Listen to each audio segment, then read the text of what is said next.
সাথে এমন ব্যবসা করলো যেই ব্যবসাতে কোশ্চিন কালেও লস হওয়ার সম্ভাবনা নাই, এবং যা তার অর্জন হবে টোটাল সে ভোগ করতে পারবে। যত অর্জনই সে বাড়াক টোটাল সেই ভোগ করতে পারবে। মুহতারাম হাজরিন, এবার আসুন, প্রথম ব্যবসায়ী হলো তিলাওয়াতে কালামুল্লাহ, আল্লাহর কোরআনকে তিলাওয়াত করা। এটা প্রথম ব্যবসা, যে ব্যবসায় কোনোদিন লস নাই। কোরআনে পাকের তিলাওয়াতে কি পরিমাণে লাভ হয় আল্লাহ পাক তার রসুলকে দিয়ে জানায় দিয়েছেন। নবীজি বলেন, মান কারাআ হারফাম মিন কিতাবিল্লাহি ফালাহু হাসানা ওয়াল হাসানাতু বিআশরি আমসালিহা লা আকুলু আলিফ লাম মিম হারফ বাল আলিফুন হারফুন ওয়া লামুন হারফুন ওয়া মিমুন হারফ। এটা একটা হাদিসে আছে।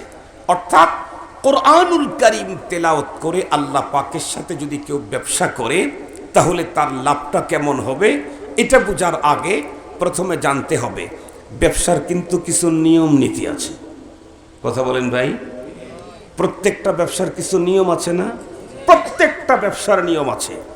কোরআনে পাকের তিলাওয়াত করে কেউ যদি মালিকের সাথে ব্যবসা করতে চায় তাহলে তার জন্য আল্লাহ পাক কোরআনে পাকে নিয়ম বলে দিয়েছেন, কন্ডিশন দিয়েছেন।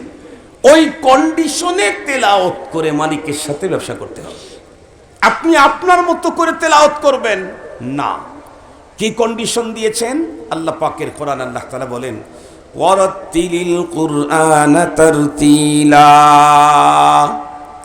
তিলাওয়াতের মাধ্যমে যদি আমার সাথে তুমি ব্যবসা করতে চাও তাহলে তোমার তিলাওয়াতটা হতে হবে তারতিলের সাথে।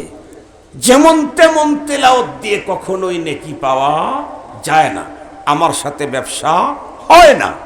খুব ভালো করে বোঝার জন্য চেষ্টা করবেন।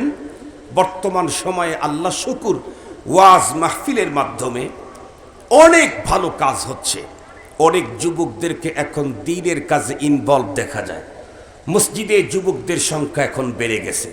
কলেজ ইউনিভার্সিটিতে দাওয়াতে তাবলীগ এবং ওয়াজ মাহফিলের কারণে আলহামদুলিল্লাহ প্রচুর পরিমাণে ইংরেজি শিক্ষিত মানুষগুলি, সাধারণ মানুষগুলি দ্বীনের প্রতি আকৃষ্ট হচ্ছে।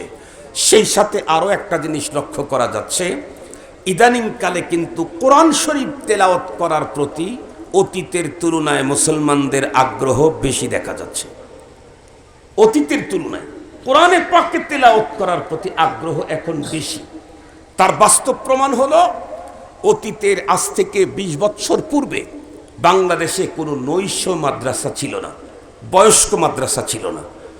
এখন দেখেন ঢাকা শহরে এই গলিতে অলিতে গলিতে অনেকগুলি নৈশ মাদ্রাসা, বয়স্ক মাদ্রাসা। এক একটা মাদ্রাসায় নৈশ ছাত্র আছে 1000, 800, 700, 500 একটা মাদ্রাসা। এটাই প্রমাণ করে দিন যত গড়তেছে ততই মানুষ আল্লাহর কালাম তেলাওয়াত করার আগ্রহ বাড়তেছে। কিন্তু এখানে একটা বিশাল সমস্যা তৈরি হয়েছে, সেটা হলো নৈশ মাদ্রাসায় গিয়ে আলেম ওলামার কাছ থেকে কোরআনে পাকের তেলাওয়াত শিখে তেলাওয়াত করলে সেটি তো অবশ্যই লাভজনক ব্যবসা। কিন্তু দেখা যাচ্ছে কিছু মানুষ কোরআনে পাকের তেলাওয়াত করতে চায় কিন্তু আলেমের কাছে গিয়ে তেলাওয়াত শিখতে লজ্জা পায়। এজন্য তারা করে কি, বাংলা কোরআন শরীফের উচ্চারণ যে আছে, কোরআন শরীফের বাংলা উচ্চারণ লেখা আছে না, এই কোরআন শরীফগুলি তারা পড়তে থাকে। যারা এই পদ্ধতিতে কোরআন তেলাওয়াত করে নেকি অর্জন করতে চান তাদের ব্যাপারে মুহাম্মাদুর রাসূলুল্লাহর ফতোয়াটা আপনাদেরকে শোনায় দিচ্ছি। আল্লাহ পাক কন্ডিশন দিয়েছেন, রাত্তিলিল কুরআনা তারতিলা। কোরআন শরীফ তেলাওয়াত করে আমার সাথে ওই ব্যবসা করতে চাইলে, যে ব্যবসায় কোনো দিন লস নাই, তোমার জন্য একটা কন্ডিশন, সেটি হলো কোরআন শরীফের তেলাওয়াতটা হতে হবে শুদ্ধ এবং স্পষ্ট। শুদ্ধ মানে আরবি অক্ষরগুলি তার নিজস্ব মাখরাজ থেকে উচ্চারণ হতে হবে। এক মাখরাজ থেকে 3 অক্ষর উচ্চারণ হয়, জিম শিন ইয়া। মাখরাজ একটা, কিন্তু অক্ষর কি একটা না 3টা? এই 3টাকে 3টা করবেন কেমনে? উচ্চারণ তো এক জায়গা থেকে হয়, তাহলে 3 হবে কেমনে? বলে 3 হওয়ার জন্য ওর সিফতে লাজিবা আছে। সিফতে লাজেমা শুধু মাখরাজ থেকে অক্ষর উচ্চারণ করলেই হবে না, মাখরাজ একটা, অক্ষর 3টা। মাখরাজ একটা, অক্ষর তিনটা। এই তিনটাকে পৃথক করতে চাইলে সিফতে লাজেমা সহ উচ্চারণ করলে এক মাখরাজ থেকে তিনটা হবে, অক্ষর তিনটা হবে, মাখরাজ একটা হবে। এই জন্যে মাখরাজ থেকে অক্ষর উচ্চারণ করা, সিফতে লাজেমা আদায় করে অক্ষর উচ্চারণ করে কোরআন শরীফ তেলাওয়াত করা হলো ফরজ। আর একটা সিফত আছে সিফতে মুহাসসানা, মানে এটা দিয়ে অক্ষর মানে তারতম্য হবে না, মানে এক অক্ষর থেকে আর এক অক্ষরকে পৃথক করবে না, তবে অক্ষরের উচ্চারণটা বড় সুন্দর করবে, তিলাওয়াত বড় সুন্দর হবে, শুনতে বড় ফাইন লাগবে। সিফতে মুহাসসানা সহ যদি কেউ কোরআনে পাকের তিলাওয়াত করে তাহলে সেই তিলাওয়াতটা হলো বিশুদ্ধ। আর যদি কেউ সিফতে মুহাসসানা আদায় করতে পারে নাই, শুধু সিফতে লাজেমা আর মাখরাজ থেকে অক্ষর উচ্চারণ করেছে, তাহলে তার তেলাওয়াতটা হলো শুদ্ধ। যদি কেউ শুদ্ধ তেলাওয়াত করে, মালিকের সাথে ব্যবসা হবে কেমন? আল্লাহ তার রসুলকে জানায় দিলেন, প্রতি অক্ষরে কমপক্ষে 10 নেকি তোমাকে দেওয়া হবে। আপনি বলেন তো দেখি, 5টা অক্ষর উচ্চারণ করতে 1 সেকেন্ডে উচ্চারণ করা যাবে কিনা? কাতাবা আলাই, কাতাবা আলাই, এখানে তো অক্ষর উচ্চারণ হয়ে গেছে 6টা, 1 সেকেন্ড লেগেছে হয়তোবা। কাতাবা আলাই, এখানে 6টা অক্ষর উচ্চারণ তেলাওয়াত পড়তে আমার লেগেছে 1 সেকেন্ড, 6 10 60 নেকি। আর যদি সিফতে মুহাসসানা সহ বিশুদ্ধ তেলাওয়াত করে তাহলে প্রতি অক্ষরেই 70 নেকি। 6টায় 60 নেকি না, প্রতি অক্ষরেই 70 নেকি। ধরে নেন 6টা অক্ষর উচ্চারণ করছে মাত্র 1 সেকেন্ডে, 6কে 70 দিয়ে ভাগ গুণন দিলে যেই পরিমাণে নেকি হয় সেই পরিমাণে নেকি হবে। পক্ষান্তরে কোনো ব্যক্তি যদি কোরআন শরীফ তেলাওয়াত করে মাখরাজ ছাড়া, সিফতে লাজিমা ছাড়া, তাহলে আল্লাহ পাকের রসুল বলেন, রুব্বা কারিন ইয়াকরাউল কোরআন ওয়াল কোরআনু ইয়ালআনুহু। পৃথিবীর অনেক কোরআনের পাঠক এমন আছে যারা কোরআন তেলাওয়াত করে দিলের ভিতরে এই আশা নিয়ে যে কোরআন আমার কবরে সাথী হবে, পাহারাদার হবে, যেটা হাদিসে পাকে এসেছে, অথবা কোরআন আমাকে পরপারে আল্লাহর আদালতে সুপারিশ করে মুক্তির ব্যবস্থা করে দিবে, যেটা হাদিসে পাকে এসেছে। কিন্তু কোরআনকে অশুদ্ধ পড়ার কারণে পরপারে কোরআন পাঠকের জন্য সুপারিশ করবে তো দূরের কথা, তেলাওয়াত করা মাত্রই কোরআন পাঠকের উপরে অভিশাপ করতে থাকে। তেলাওয়াত করা মাত্রই কোরআন পাঠকের উপরে অভিশাপ করতে থাকে। কোন পাঠক? যেই পাঠক আল্লাহর কোরআন তেলাওয়াত করে কিন্তু মাখরাজ থেকে অক্ষর উচ্চারণ করে না, সিফতে লাজিমা আদায় করতে ব্যর্থ হয়। আপনারা এখন বলুন তো দেখি, এখন যদি বাংলাতে আরবি কোরআন শরীফটার উচ্চারণ লেখা হয় তাহলে শুদ্ধ হবে না অশুদ্ধ হবে? নিশ্চিত? কথা বলেন নিশ্চিত? আপনারা বলেন তো দেখি, হামজা জবর আ, আইন জবর আ, এই দুইটাকে পার্থক্য করে লেখার মতো বাংলাতে আপনার কাছে কোন অক্ষর আছে? কথা বলেন না কেন? যেটা লিখবেন সবই আ আর আই হবে, অথবা আ আর আই হবে, আ আর আ হবে না। হা জবর হা, হা জবর হা, এই দুইটাকে পার্থক্য করে উচ্চারণ করার মতো, শব্দ লেখার মতো বাংলাতে আপনার কাছে কোন অক্ষর আছে? কথা বলেন নাই। সা, সিন, সদ, এই তিনটাকে ব্যবধান করে আদায় করার মতো আপনার কাছে বাংলাতে কোন অক্ষর আছে? কথা বলেন না কেন? নেই। শুধু কি তাই? খুব ভালো করে বুঝার জন্য চেষ্টা করবেন মুহতারাম হাজিরিন, এইরকম বহুত অক্ষর আছে, জিম, দাল, জা, এই তিনটাকে ব্যবধান করে উচ্চারণ করার মতো বাংলাতে আপনার কাছে কোন অক্ষর আছে? নেই। তার অর্থই হলো বাংলাতে কোরআন শরীফের উচ্চারণ লেখা মানে নিশ্চিত ভুল তেলাওয়াত করা। এ কারণেই বাংলাতে কোরআনে পাকের উচ্চারণ লেখাও জায়েজ নাই, পড়াও জায়েজ নাই, সাফানো জায়েজ নাই। পড়াও জায়েজ নাই, সাফানো জায়েজ নাই। মুসলমান ভাইরা রে, আমার কথা ভালো করে বুঝবেন।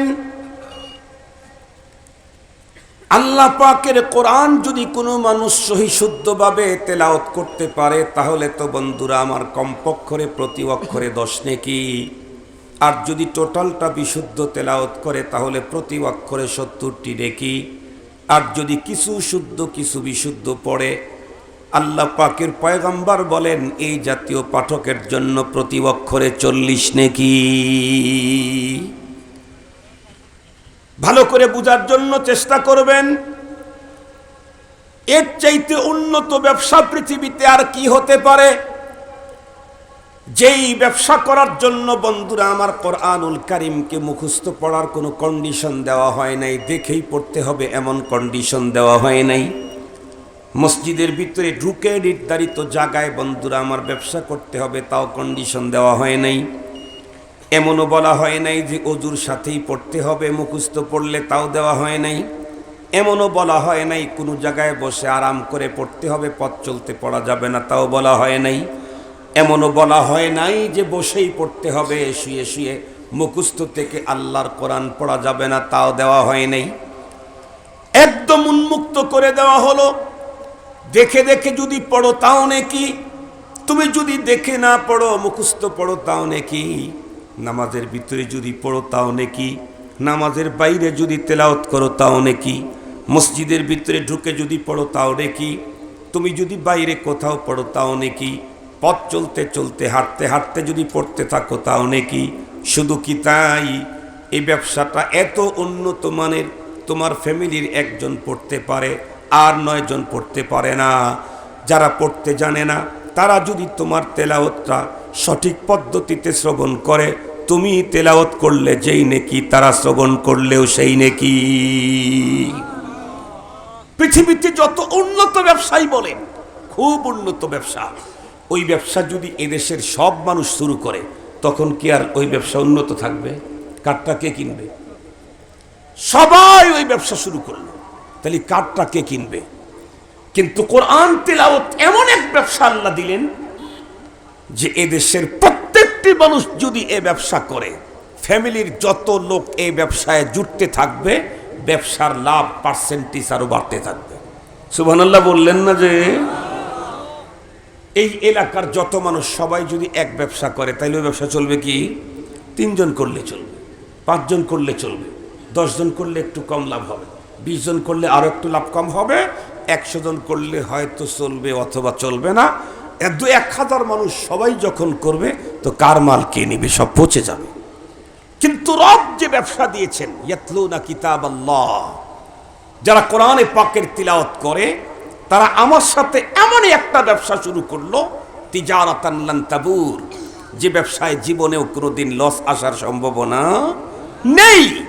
কিন্তু দুঃখের সাথে বলতে হয়, আমি আমার সন্তানটাকে আমেরিকার ব্যবসা শিখাইলাম, লন্ডনের ব্যবসা শিখাইলাম, জাপানে ব্যবসার সাথে নেটওয়ার্ক করাই দিলাম, ওকে সিঙ্গাপুরের সাথে ব্যবসার এলসির ব্যবসা ব্যবস্থা করে দিলাম, ইম্পোর্ট এক্সপোর্টের ব্যবসা করাইলাম, কিন্তু আমার সন্তানকে সহজ ব্যবসা, যেই ব্যবসাতে কোনোদিন ধস আসবে না, কখনোই লস আসবে না, সেটা হলো আল্লাহ পাকের কালামের তিলাওয়াত, এই ব্যবসাটা না আমি করলাম, না আমার সন্তানকে দিয়ে করাইলাম, না আমি করলাম, না আমার সন্তানকে দিয়ে করাইলাম।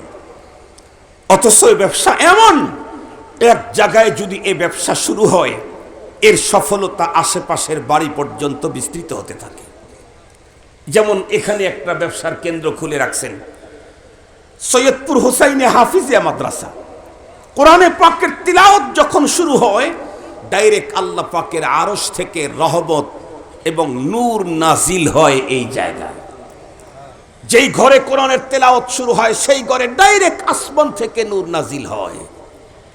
যেই মহল্লাতে কোরআনের তেলাওয়াত শুরু হয়, সেই মহল্লায় আল্লাহর আরশ থেকে নূর নাজিল হয়। যেই কণ্ঠে আল্লাহর কোরআন তেলাওয়াত হয়, এই কণ্ঠ, এই জিহ্বা, এই জবান আল্লাহ পাকের কাছে এত দামি হয়, আপনারা শুনলে অবাক হবেন। পৃথিবীতে আমাদের দেশে সরকার কোনো কোনো ব্যবসায়ীকে ক্রেস দেয়, কথা বলেন, দেয় না? দেয় না? ক্রেস দেয় অথবা গোল্ড মেডেল দেয়। কেন? সে আয়কর বেশি দিয়েছে, ব্যবসায় সবচেয়ে বেশি সফলতা অর্জন করেছে, রাষ্ট্রের জন্য সে অনেক বড় কাজ করেছে, এই জন্য তাকে ক্রেস দেয়। এই জন্য সরকার প্রধান তাকে ডেকে নিয়ে তার হাতে কিছু দেয়। কিন্তু আপনি জানেন কি, কোরআনে পাকের তিলাওয়াত করে যারা, তাদের সাথে তাদের মর্যাদা কি পরিমাণে বাড়ে। এদের সাথে মুহাব্বত আর আকীদাতের সম্পর্ক কারা করে আপনারা তো অবশ্যই শুনেছেন। ইমামে আসিম রহমাতুল্লাহি আলাইহি, আমরা তো কেরাতে হাফস পড়ি, আল্লাহর কোরআন 7 রকমের পড়া যায়। এই 7 তরতিবে যে কোরআন পড়ে, 7 তরিকায় এক এক ইমামের, মাযহাবের যেমন 4টা ইমাম আছে, কেরাতের ইমাম হলো ওই রকম 7 জন।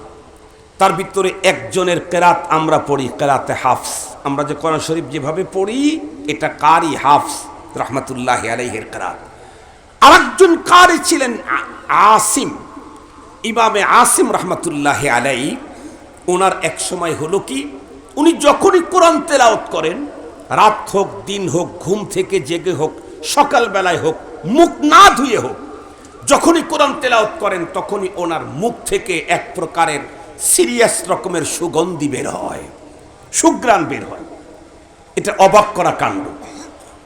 অনেক ছাত্র হুজুরকে জিজ্ঞাসা করছেন, হুজুর আপনার এই কারিশমা কি? আমরা কিছু বুঝতেছি না। কত দুনিয়ার নাম করা বুজুর্গ কারি আল্লাহওয়ালাদের জবানে কোরআন তেলাওয়াত শুনলাম, বেশিক্ষণ তেলাওয়াত করতে থাকলে এখানেই গন্ধ করে। আর আপনি যখনই তেলাওয়াত করেন তখনই আপনার মুখ থেকে সুঘ্রাণ বের হয়। হুজুর কাউকে বলেন না। হুজুরের একদম শাগির্দে খাস, হুজুরের খাদেমে খাস এক ছাত্র, শুরু থেকেই শেষ পর্যন্ত হযরতের কাছে থেকেই ইলমে কিরাতের মাহারত অর্জন করেছেন, মাহারত অর্জন করেছেন। উনি যখন উস্তাদের কাছ থেকে চলে যাবেন, উনি বললেন, হযরত আলহামদুলিল্লাহ, আল্লাহ পাক আপনার কিছু খেদমতের সুযোগ আমাকে দিয়েছিলেন। আমাকে একটা রহস্য না বললে আমি আপনার দরবার ছাড়ব না। সেটি কি? আপনি ঘুম থেকে জাগ্রত হয়ে কোরআন পড়লে সাথে সাথে মুখ থেকে ঘ্রাণ বের হয়, এটার রহস্য কি? ইমামে আসিম রহমাতুল্লাহি আলাইহি ছাত্রের দিকে তাকায়া চোখের পানি ছেড়ে দিয়ে বলল, বেটা, এই রহস্যটা আমি মৃত্যুর আগে কাউকে বলতে চেয়েছিলাম না, কিন্তু তুমি আমার শাগির্দে খাস, খাদেমে খাস, তোমার প্রতি আমার অনেক দুর্বলতা। তুমি যেহেতু অনেক বেশি জোর করে আমাকে ধরেছ, না বলে পারি না। শুনো, আমি শুধু কারি নই, আমাদের দেশে হাজারো হাফেজ আছে, সারা বছর বন্ধুরা আমার কোরআনুল কারীমের তেলাওয়াত করে না। হাফেজ কোরআন তেলাওয়াত করে না, আলিম কোরআন তেলাওয়াত করে না। সপ্তাহ পর সপ্তাহ চলে যাচ্ছে, কোরআন তেলাওয়াত নাই। মাস চলে যাচ্ছে, কোরআনে পাকের তেলাওয়াত নাই। আজকে সব জায়গাতে যে চূড়ান্ত অশান্তি, বিপর্যয়, তার কারণ রহমতের গ্রন্থ আর বাণী, যে বাণীর তিলাওয়াতে আসমান থেকে রহমতের বাজেট নিয়ে আসবে, সেই তিলাওয়াত এখন মুসলমানের ঘরে তো বন্ধই হয়ে গেছে।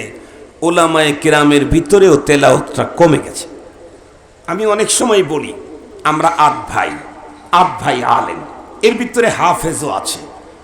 আমার আব্বাজান রহমাতুল্লাহি আলাইহি একা 24 ঘন্টায় যেই পরিমাণে তিলাওয়াত করতেন, আমরা 8 ভাই মিলে অতটুক তেলাওয়াত হয় না। আব্বাজান রহমাতুল্লাহি আলাইহি এত বেশি তেলাওয়াত করতেন। রাত 2টার সময় যদি কেউ গেছে তো দেখবে যে আব্বাজান তখন কোরআন শরীফ পড়তেছে, অথবা ওজিফা, না হয় কোনো কিতাব পড়তেছেন। এটাই ওনার কাম, আর কোনো কাজ নেই। অথচ আমার আব্বাজান রহমাতুল্লাহি আলাইহি কোনো একাডেমিক শিক্ষিত ছিলেন না। মাদ্রাসায় পড়ে কাফিয়া, সরেজামি, মেশকাত পর্যন্ত পড়েন নাই, কিন্তু মৃত্যুর আগ পর্যন্ত উনি শরহে জামি পর্যন্ত পড়ায় গেছেন। এক আজীব জিনিস, সেটা ভিন্ন কথা, সেদিকে যেতে চাই না।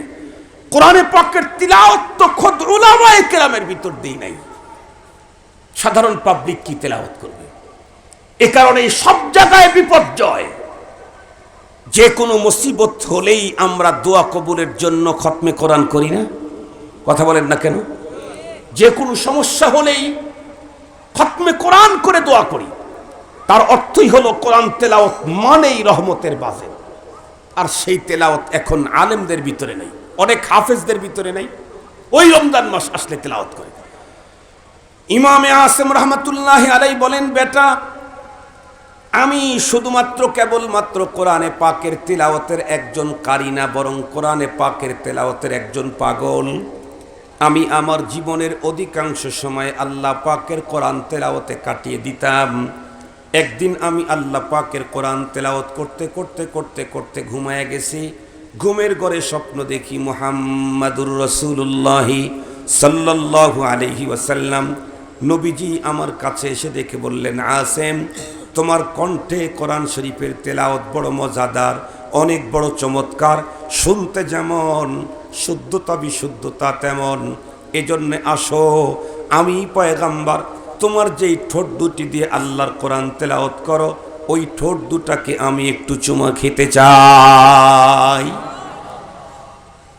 ইমামে আসেম রহমাতুল্লাহি আলাইহি বলেন, স্বপ্ন যোগে বিশ্বনবী যখন বললেন যেই ঠোঁট দুটি দিয়ে আল্লাহর কালাম তেলাওয়াত করো সেই ঠোঁট দুটিকে আমি চুমু খেতে চাই, তখন আমি আমার মুখটা আগায় দিলাম। রহমতে আলম সাল্লাল্লাহু আলাইহি ওয়াসাল্লাম আমার ঠোঁট দুটা যখন পয়গম্বরের মুখের ভিতরে নিলেন, পয়গম্বরের দেহানে মোবারক মুখ মোবারকের ঘ্রাণ তখন আমার আমার নাকের ভিতরে উপলব্ধি করলাম, মেশকু আম্বরের চাইতে উন্নত ঘ্রাণ। এরপরে আমার ঘুম ভেঙে গেল। ঘুম ভাঙ্গার পর থেকে আমি কি দেখতেছি, অন্য কথা বললে এই ঘ্রাণটা বের হয় না। যখনই আমি আল্লাহর কোরআন তেলাওয়াত করি তখন পয়গম্বরের মুখের ঘ্রাণটা আমার মুখ থেকে বের হয়। মুসলমান খুব ভালো করে জেনে রাখবেন, এই পৃথিবীর যেই সমস্ত মানুষগুলি উন্নত ব্যবসা করে, এদেশের রাষ্ট্রপ্রধান তাদেরকে, বন্ধুরা আমার, গোল্ড মেডেল দেয়, তাদেরকে ক্রেস্ট প্রদান করে। আর এই পৃথিবীর যেই সমস্ত মানুষগুলি সবচাইতে উন্নত মানের ব্যবসা আল্লাহ পাকের সঙ্গে, সেটি হলো কোরআনে পাকের তিলাওয়াত। আল্লাহর পয়গম্বর বলেছেন, আফজালুল ইবাদাতি তিলাওয়াতুল কুরআন। এই পৃথিবীতে নফল ইবাদতের যত স্তর আছে এর ভিতরে সবচাইতে উন্নতটা হলো কোরআনে পাকের তিলাওয়াত। নবীজি আরো বলেন, তাবাররাক বিল কুরআন ফাইন্নাহু কালামুল্লাহ, তাবাররাক বিল কুরআন ফাইন্নাহু কালামুল্লাহ ওয়া খারাজান। এ পৃথিবীর মানুষ, তোমরা তো কত কিছু দিয়েই বরকত অর্জন করো, আমি রাসূল তোমাদেরকে বলছি তোমরা আল্লাহর কোরআন দিয়ে বরকত হাসিল করো, কারণ আল্লাহর কোরআন আল্লাহ পাকের কালাম, আল্লাহ পাকের জবান থেকে বেরিয়ে এসেছে। সুতরাং এটার টাচ যেখানে লাগবে, এটা যেখানেই ব্যবহার করবে সেই এরিয়া বরকতে ভরে যাবে। মুসলমান ভাইরা রে আমার, খুব ভালো করে বুঝবেন, এই পৃথিবীতে যেই সমস্ত মানুষগুলি আল্লাহ পাকের কোরআন তেলাওয়াতের উন্নত ব্যবসা চালাইতে থাকে, জানেন কি তার কন্ডিশন কি হয়? এই মানুষগুলি যখনই আল্লাহ পাকের কোরআন তেলাওয়াত করতে থাকে তখন আসমান থেকে ফেরেশতা জমিনের ভিতরে চলে আসে।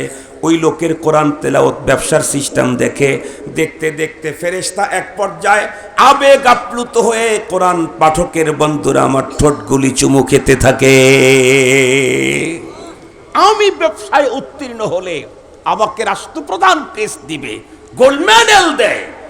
আর আল্লাহর কোরআন তেলাওয়াত করতে থাকলে নূরের তৈরি ফেরেশতাগুলি এসে তেলাওয়াতকারীর ঠোঁটগুলি চুমতে থাকে। এত দামি ব্যবসায়ী আমি, ফেরেশতা আমাকে রিসিভ করে, ফেরেশতা আমাকে মর্যাদা দেয়, ফেরেশতা আমাকে উপঢৌকন দেয়, ফেরেশতা আমাকে কি বলে, আমার ওয়েলকাম দেয়, আমাকে সংবর্ধনা দেয়। ফেরেশতা তখন সংবর্ধনা দিতে থাকে। মুহতারাম হাজিরিন, দুঃখের সাথে বলতে হয়, এত সহজ ব্যবসা, এত উন্নত ব্যবসা, সেই ব্যবসা আজকে মুসলমানের ঘরে বন্ধ নেই। ছোটবেলায় দেখতাম প্রত্যেকটি মুসলমানের ঘর থেকে ফজরের পরে কোরআনে পাকের তিলাওয়াতের আওয়াজ বের হয়ে আসতো। এখন মহল্লা খুঁজে খুঁজে প্রতিদিন কন্টিনিউ ফজরের পরে কোরআন তেলাওয়াতের আওয়াজ আসে, এমন ফ্যামিলি খুঁজে পাওয়া বড়, কথা বলেন না কেন, খুঁজে পাওয়া বড় কঠিন।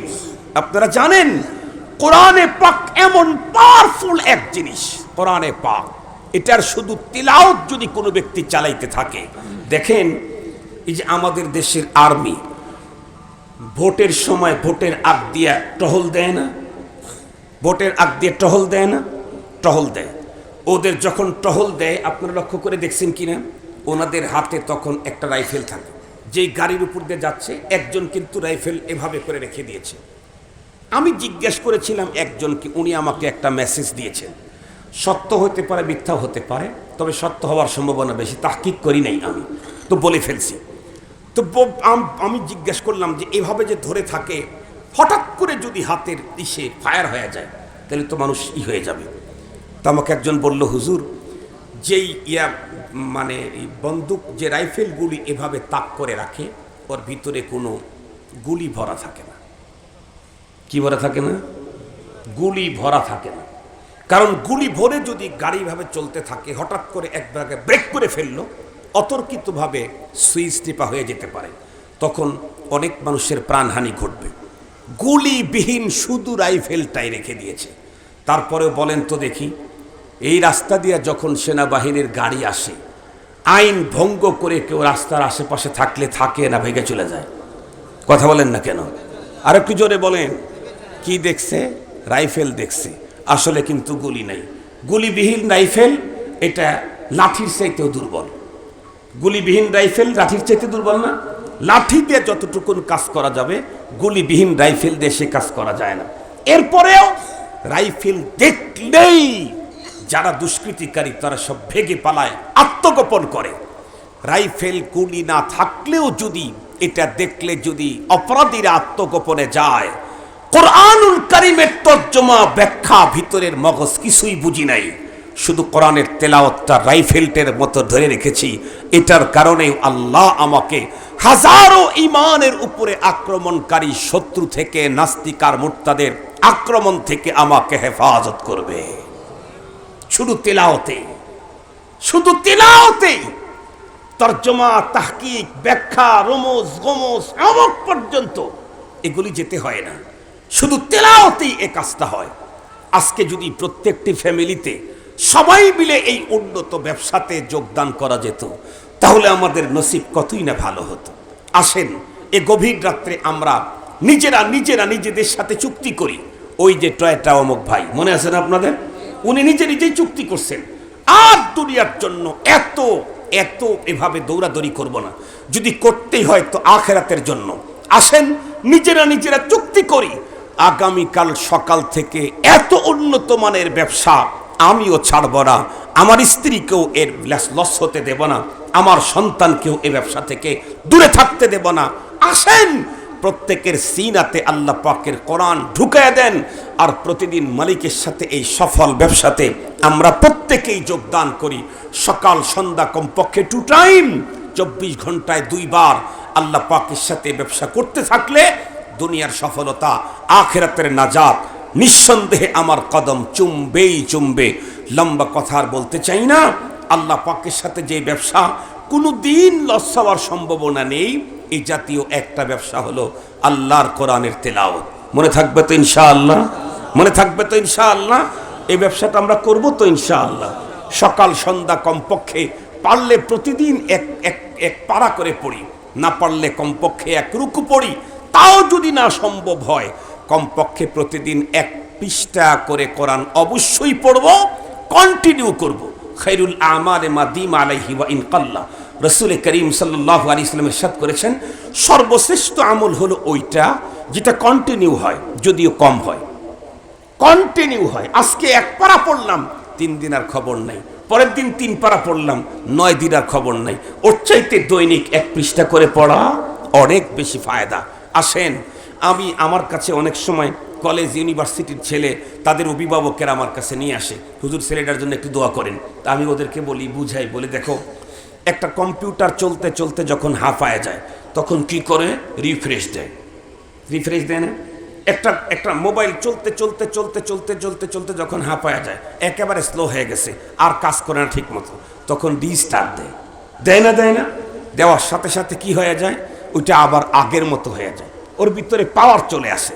বলে আমরা এই মস্তিষ্ক দিয়ে দুনিয়ার হাজার কাজ করতে যখন স্লো হয়ে যায়, তখন কোরআনে পাকের তেলাওয়াত দিয়ে রিস্টার্ট করতে হয়।